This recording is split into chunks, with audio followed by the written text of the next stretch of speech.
So as you might know, last month I hiked the Great Glen Way with my mate Woody, and one of the most popular questions that I got was, what was the gear that you sent back home? Third day, around halfway round, stopped off at post office and shipped some stuff back. I will get into this in a little bit, but it's kind of got me thinking and reflecting a little bit about the gear that I used for the trip. Some of it worked really well, and some of it not so well. And some things I'm going to change now, just based on that trip. So let's get into it. First thing I'm going to talk about is the tent. So the tent was one of the many things that I was overthinking, and in the end I decided to go for the Durston X-Dome 1 Plus, I think it's called. And it's a freestanding tent, so it's pretty easy to pitch. There was a few little things that I didn't quite like so much about it, but overall it was brilliant. You know, look at the amount of space that it's got, loads of headroom. There were times when it was raining, so we were hunkered down inside our shelters, and I had room to put all of my gear inside. So generous size vestibule, but everything, backpack, the lot, managed to fit inside, and there's plenty of headroom as well. And for the weight, I think it's a shade over 1 kilogram. It was really, really good. Let's talk about a couple of things that I didn't like so much about it. Let me move this big old peg. So when you're pitching it, you know, although the inner and the outer are connected, these two little bits aren't. So every time you were trying to find the inner section to put inside that little clip. So since then, all I've put is a little tiny Espino on there, clip these two things together. So now I know that it is attached to it, and I just need to clip it on. And I can also easily unclip things if I want to remove the inner. So there was one occasion where I took the inner out because the outer of the fly was wet through, which was a big plus for this tent. So yeah, if it is raining, you can just unclip these inner sections here really easily. Yeah, just like that, clip them back in. You can almost do it one-handed. I can definitely unclip it one-handed anyway, but that's how easy it is. That meant I could store this dry inside my backpack, and then when I got to camp I could just let this air out a little bit, or dry out the fly sheet with a rag before reconnecting the inner. It only takes a minute. Although it was never really windy, this is surprisingly robust. I was concerned about these carbon fibre poles, just mainly because if it broke on the hub section is the most delicate part. If it breaks there, your trip's over, or you're just makeshifting it, because you can't really repair that. But it did make me realise how much I missed having a trekking pole tent, because I took trekking poles anyway. These were a godsend. Leki Legacy Light AS. Let me grab a seat. Yeah, my big mistake with these was, I don't think I got them out till the third day. Although it was pretty easy going, I think my feet wouldn't have suffered as much if I'd have used my poles right from the start. Yeah, but it made me realise that I wanted another trekking pole tent. So I've since, and on my next trip, which you'll be seeing soon, I've got the X-Mid again. I got another X-Mid, and carrying the poles anyway, so the X-Mid tent, super stable.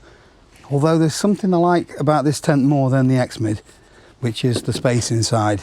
On the X-Mid you do get this like offset sort of inner, but it goes like that. So it's just a little bit wider than the pad. Whereas this one, you get all this extra floor space inside your tent. But the X-Mid gets 2 vestibules. But yeah, I like to have all my gear in the tent. So the ideal situation was this inner in an X-Mid, but it can't be done. Or can it, Dan? I know it's something to do with the geometry, the way you've got the poles offset.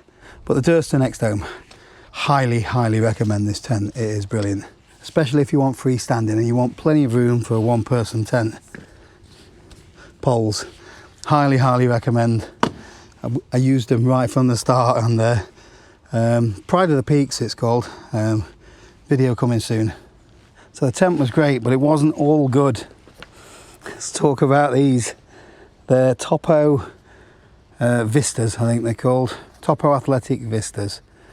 Now I've been wearing these for my park runs, and I've done a trail run with them as well. And they've been brilliant for running with, 5k, and I just assumed that I'd be able to walk in them really well as well. But that wasn't the case. You know, we're talking probably within the first half an hour, I'd got a little tiny, like not blister, but like a little bit of the skin had rubbed off, just on the heel. So I had to stop. It was near the, can't remember, the shipwreck. So that's where I had to put the first bit of Luco tape on my heel. And progressively, these trainers did some damage. Heels got worse. I got a blister on my toe because they're a little bit narrower as well to what I've been used to wearing. So these are what I normally wear. These are Ultra Lone Peaks 9 Pluses. I've walked the Cumbria Way in these. Actually walked to the West Highland Way in some Ultra Olympus. But again, wider toe box. And they just suit my feet. These don't. They were great for running for me. I know loads of other people that have said that these have been brilliant for them and Ultras don't work for them. Big lesson learned that once you've found something that works for you, because we're all different, we all need a different type of shoe. If you find something that works, stick to it. Don't mess with the formula because it can ruin your trip. It didn't ruin my trip, but it made it tougher going than it needed to be. So for me personally, Topo Athletic, I think I've worn them once since for a park run, yeah, and just gathering dust now. I will wear them again for running, but in the meantime, it's these Ultras for me. So that's the first swap that I've made already. So it's 1-1 then. Good gear, bad gear, for me personally anyway. We're all different. You might hate this tent, you might love these shoes. Let's move on to the backpack that I use. So this is the Hyperlite Unbound 55. This is a DCF pack, and you might see in the video where I go and get a pack fitting ultralight outdoor gear, who have been brilliant, by the way, supporting the channel. They've really helped me out when it came to doing the Great Glen Way and lots of other stuff. I've got a little adventure coming up with Andy from Ultralight, where we're going to be doing a couple of days of hiking. I'm going to compare my gear to his gear because he's a proper ultralight kind of guy. He gets stuff into the tiniest of packs. I don't know how he does it, but yeah, they've helped me out with the pack, which is brilliant, by the way. Sleeping pad, other bits and bobs as well. If you're into your hiking and backpacking, I highly recommend you check out their website. They've got I think it's the biggest range of products in Europe, 25,000 different products, including this backpack, which is great, by the way. Don't just have to take my word for it. They will also give you their verdict on this pack. So every one of their items has got something called Our Verdict, where they tell you what they think of the pack. They get out and test it as well, so I think there's an in-depth review of this pack. I think it was Nick that did it. So we will have taken it on a multi-day hike, maybe something like the TGO challenge or something like that. So yeah, they do lots of things. Andy's just got back from completing the TGO in 2 weeks, I think it was. So yeah, go and check out their website. Link will be in the description below, and I'll pop it on the screen as well. Big thanks to Ultralight as always for supporting the channel.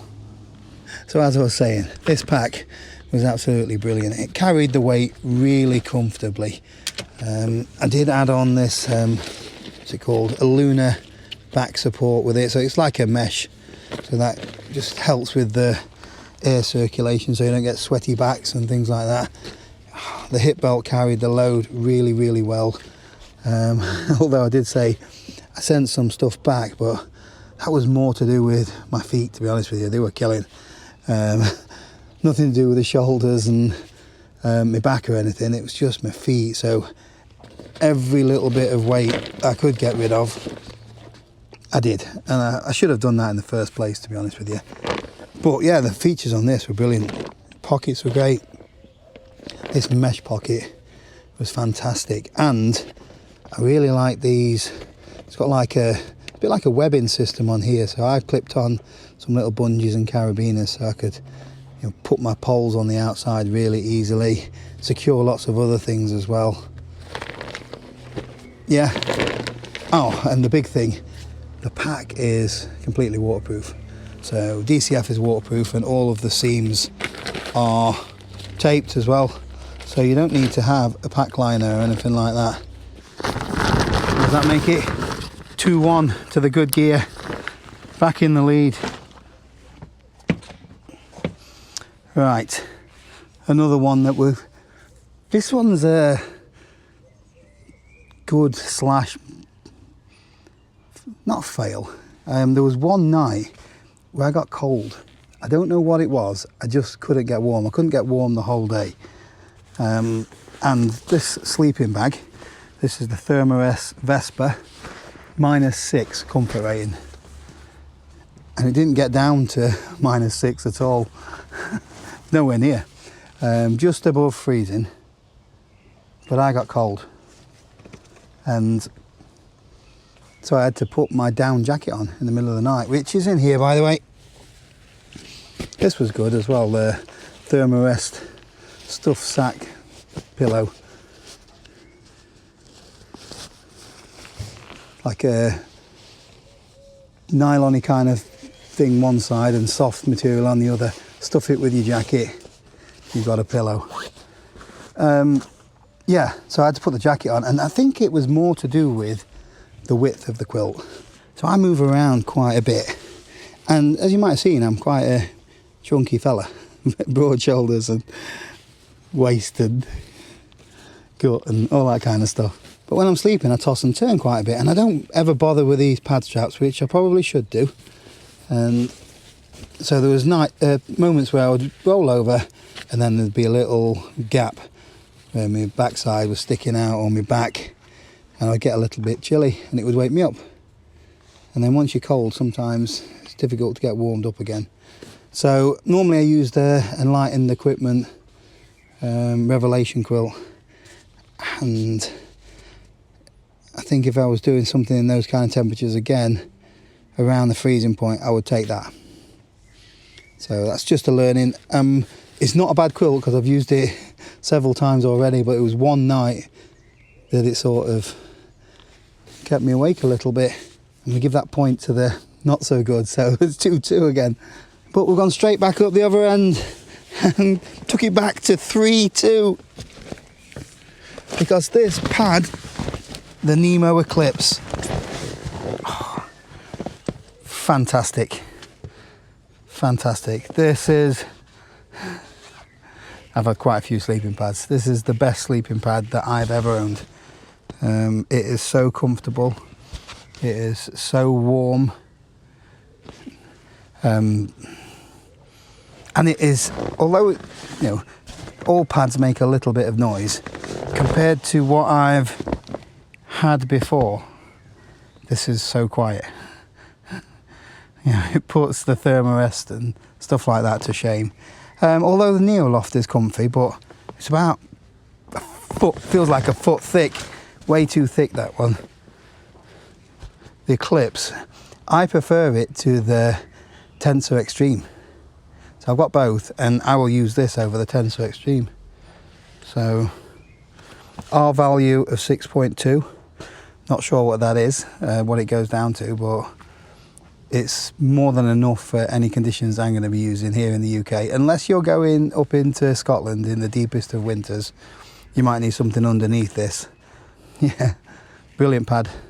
The only thing there is a caveat is I want to get the bivvy out again. So I want to do some bivvy camps, and it's too thick to go inside my bivvy. So I'm going to be looking for another pad just for when I'm bivvy camping. So I've seen that there's a new Cedar Summit XR, I think it is. Cedar Summit XR, which is like my Cedar Summit Comfort Light. but that's really, really noisy. The new materials that they've got are really, really quiet. So I'd love to have a go at using one of those. So I might see if I can pick one of those up and then get out in a bivvy, because I've not done that this year yet. But yeah, 3.2 Nemo Eclipse, brilliant. I've got the regular wide version, so there's plenty of room for your arms on the side. I didn't get any sort of numb hands and shoulders and stuff that I do on other pads. Inflating it, I think we're going to go 4.2 up. So I did bring with me the little inflator bag. However, this like really impressed me. This is the Aerogogo, one of those little pump inflators. You might see a little bit of gaffer tape around the edge there. The pump does actually come with lots of little adapters on there, so it fits whatever sleeping pad you've got, no bother at all. They're little, it's got a built-in little USB-C thing there, but I didn't want to take the adapters with me, and I found that if I just wrapped a little bit of gaffer tape around it, it sat perfectly and it's sort of like locked in. I'll put a clip on the screen. Locked into the sleeping pad, I could plug in the power bank, then just walk off and leave it, and it would just inflate, and it would, even just this on its own, would pump my pad up to full inflation. No need for breaths of air or anything like that. It's really, really good. It even works off your mobile phone. So, you know, if you haven't got a power bank with you, and it uses about 1% of your mobile just to pump up your air mattress, so really good bit of kit.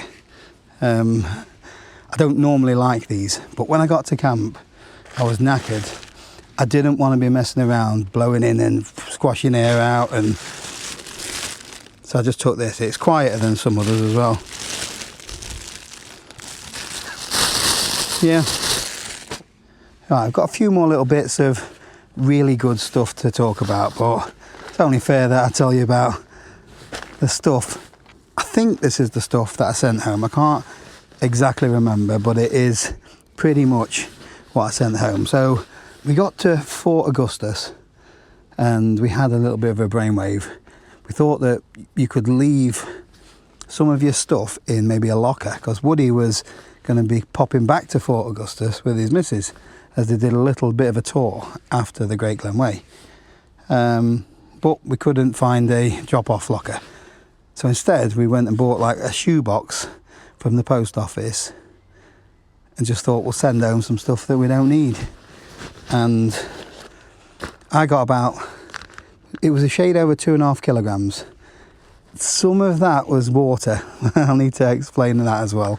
But let's have a look in this little bag first. I can't remember if I sent the bag home, but I did send home some of these contents.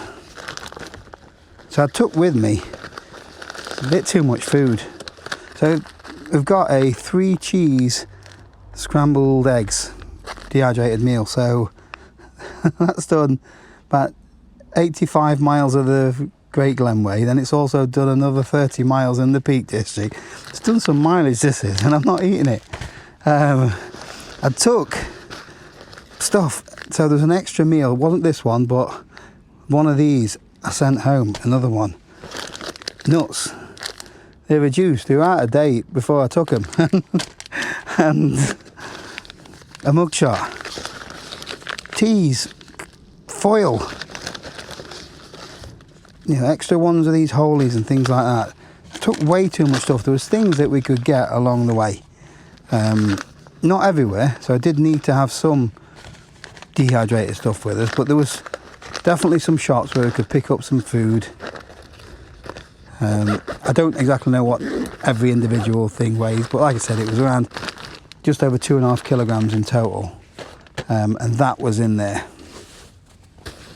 This one is quite a bit bigger. So where is it?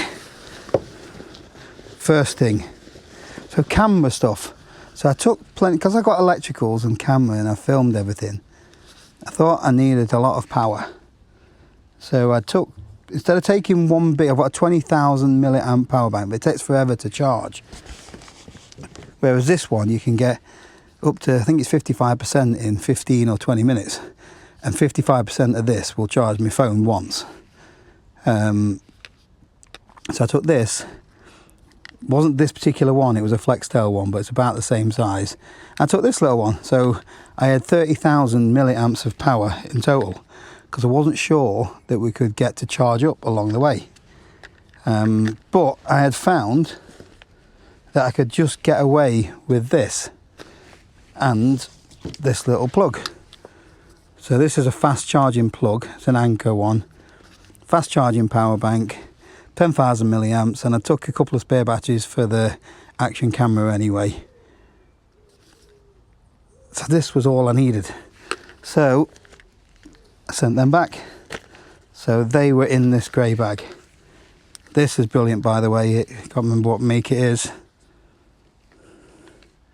I'll put it in the description below along with all the other gear, and that's an Anker one. You've got to have the fast charging thing and the fast charging power bank. Right, so when I started the hike, I started in this Rab base layer. Now this is, I do really like this base layer. It's got like a grid sort of texture on the inside, wicks away moisture well, and it is, so it's warm but keeps you cool at the same time. It's quite hefty on its own, and I made the mistake, where were we? I can't remember the place. Campsite where I had to walk up the hill anyway, and I washed this, and I washed a pair of these as well. Step 1 boxer shorts. And they just wouldn't dry.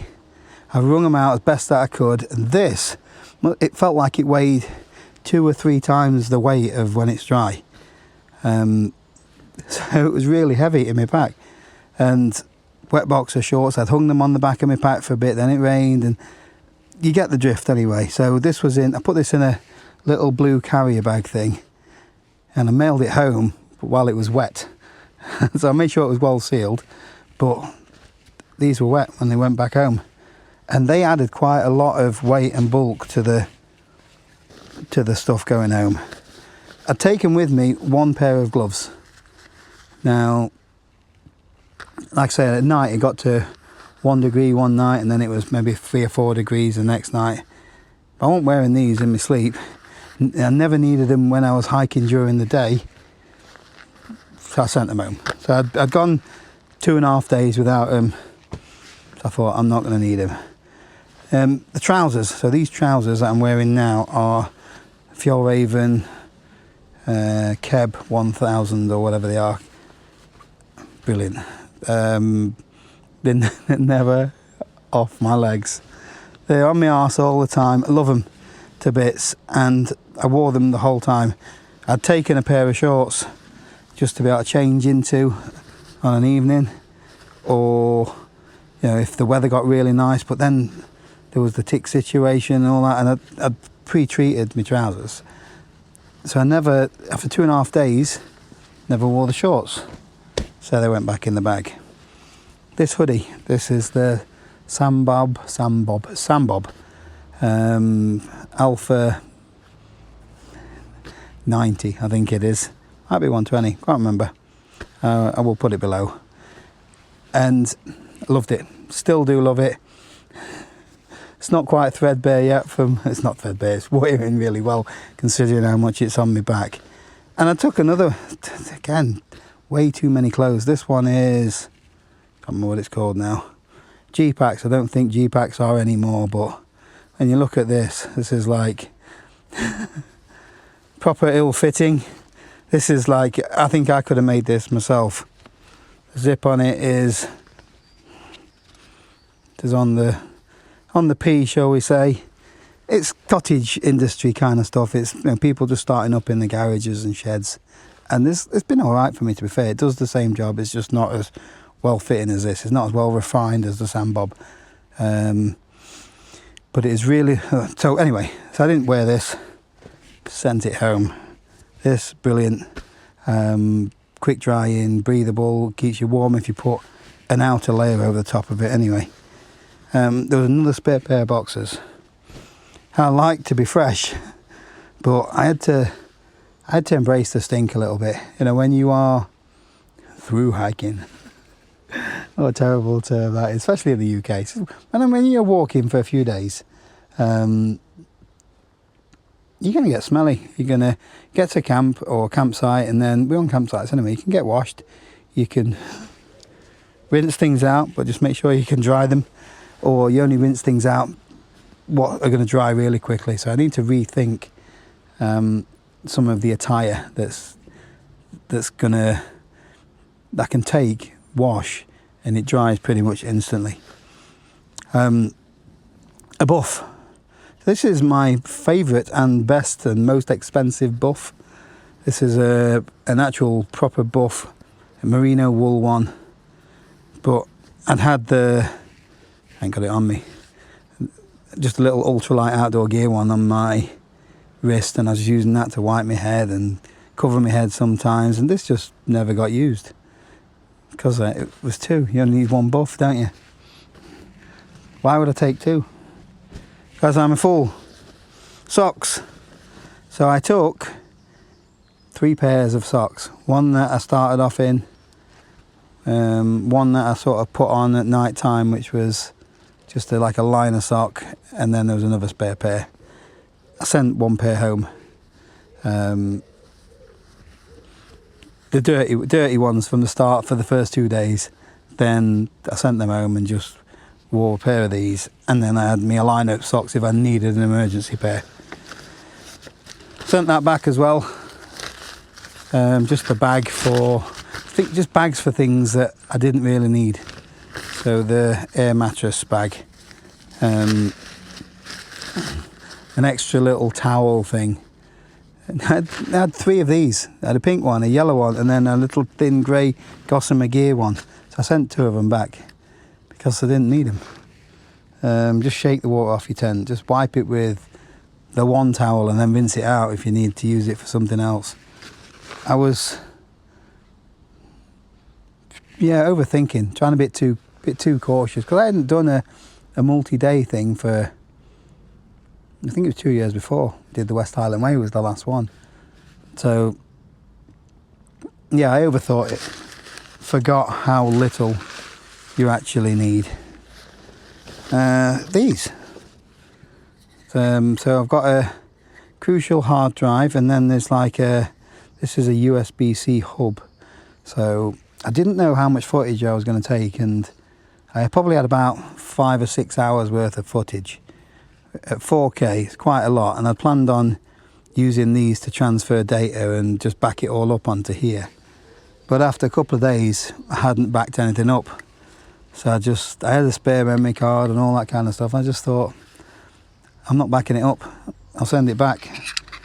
And that's what I did. So there may have been a couple of other bits. I did originally, so when I packed it, I put the drone in, and then I changed my mind and took the drone out. And I'm glad I did, because although I only used it once, the little clip that I got was lovely. But I need to come up with a system of getting quicker access to my drone, because I took it up in the Peak District on the last hike with Woody, and I never got it out of my bag because it wasn't there. I need something that I could just and it is a drone that can fit in my pocket, and I can just pull it out and set it away. So I need to just be more mindful of that, and just to get some better footage anyway. So basically that is all I sent home. There may have been a couple of other tiny little bits. Oh, there was. So I took a decent sized bottle of smidge, and then there was a bottle of Picardin, which is probably about, it's either 100 millilitres or 200 millilitres. I can't remember. It's a decent sized bottle. I sent the Picardin back because I hadn't used it. I just used the smidge. So yeah, that's another couple 100 grams. I know they're only little things, but it all adds up. And 2.5 kilograms is a bag and a half of sugar, or whatever it is, bag and a bit. And it doesn't feel like a lot, and it's not. But as soon as we started walking without that on our backs, we knew, you notice it. And it's just a little bit of a morale booster. So yeah, quite a lot of gear that's a success. And I'm not saying that any of this is bad gear, because I love this. I love these shorts. These socks are brilliant. But I didn't need them because I already had one of them or something else that could do that job on the way. These are more like duplicates, a spare, just in case. Packed my fears. I feared that I didn't trust the fart and follow through, so I took an extra pair of those. Oh dear. Lesson learned. I won't be doing that again. But if I do, shout at me. Right, couple more bits and bobs to shout up about. Sunglasses. £3 I think from Primark. You don't need those expensive ones. Get yourself down to Primark. Did a grand job. So I made a video before I went of the gear that I was going to take, and I did show you my rain gear, which was the Outdoor Research helium jacket, a rain kilt which I haven't brought out with me, and a Fjord Raven wind shirt. I really wanted a wind shirt for when we were up on the tops, and I forgot it. I left it hung up. So the helium jacket had to double up as both. So this was my wind shirt, my rain jacket, my extra layer if it got a little bit cold. This was basically it. I did have a down jacket for night time, but I wasn't going to be wearing that for hiking. If I was on the hill, it was a t-shirt, a sandbob, and this. And this, coupled up with the sandbob, it traps a layer of heat in there beautifully, but it also allows any moisture just to wick away really quickly. Sorry about that sun directly behind. Maybe should have set up the other way. But yeah, this has been absolutely fantastic. Now, it didn't rain really heavily, but whatever rain it did do, this kept it out. It's not like a mega thick triple layer Gore-Tex shell or anything. You know, if you're in the Cairngorms in heavy rain season and you're there all day for days in the rain, this might not cut the mustard. But just for a springtime hike on the Great Glen Way, this was brilliant because it packs down really small. You can stow it in its own pocket, so it's, yeah, definitely recommend this. Yeah, so that's it really. It was a bit of a learning curve. Some things worked better than others. Some things I would use again. Some things I would use again, but not for that type of hike. So it's just, it's the same with everything. We're all different. We all prefer different types of equipment. But overall, I was happy and I managed perfectly fine with what I had. No complaints whatsoever, apart from the trainers, just because they really hurt my feet. I won't be switching out my Ultras anytime soon. But yeah, so that is it for this one. I've got plenty of other stuff like the Great Glen Way coming up. Going to be doing more of the multi-day hikes. Like I said, I've just done one in the Peak District. Just a little adventure, just to keep things moving a little bit. And yeah, hopefully I shall see you on the trail. That's it for this one. Thanks for watching. I'll see you next time.